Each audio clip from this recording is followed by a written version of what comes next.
dans les hôpitaux, le directeur de l'hôpital, pour créer un hôpital, va signer un pacte avec Lucifer, et Lucifer lui demande de lui donner un certain nombre de personnes. Et quand il recrute des médecins satanistes comme lui, afin de pouvoir opérer dans l'hôpital et ramener le nombre de morts que Lucifer a demandé, parce que si tu ramènes pas Lucifer le nombre de morts, c'est toi qui viens prendre. Donc tous les hôpitaux qui sont gérés par des satanistes procèdent de cette manière, et ils sont là pour tuer. Là où on trouve pas où on peut ne pas trouver des satanistes médecins, c'est dans les campagnes où le médecin est indépendant. Mais s'il travaille pour un sataniste de l'hôpital,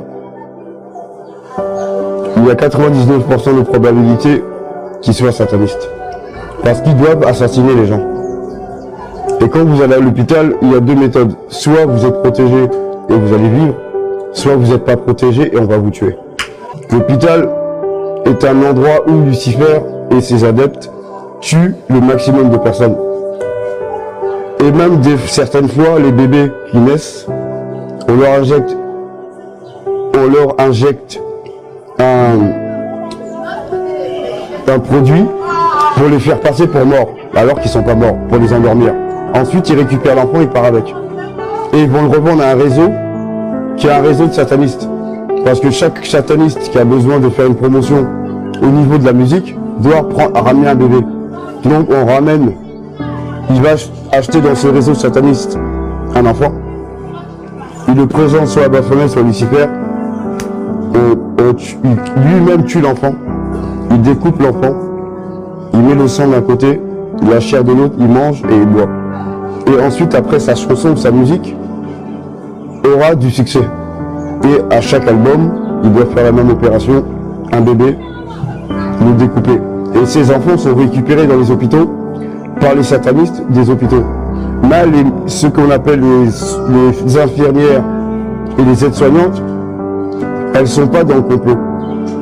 Peut-être une ou deux ou trois, mais le maximum, non. C'est plutôt les médecins et le chef de clinique, qui eux-mêmes sont satanistes parce qu'ils ont signé un pacte. Là où on ne trouve pas les satanistes, c'est plutôt le médecin de campagne.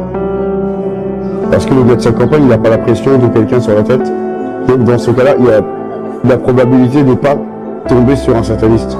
Mais si vous allez à l'hôpital, vous avez la probabilité de 99% de tomber sur un sataniste médecin. Peu importe qu'il soit gynécologue, qu'il soit médecin urgentiste, peu importe son poste, il est forcément dedans. Et le chef de clinique qui a créé sa clinique, avant de la créer, il a déjà signé un pacte avec Lucifer, où Lucifer lui demande un certain nombre de morts. C'est pour ça que dans les hôpitaux, il y a beaucoup de gens et ils ne sont pas soignés. Parce que logiquement, un hôpital, c'est fait pour soigner. Mais là, on voit les hôpitaux sont pleins. Parce que le but n'est pas de les soigner, le but est de les tuer.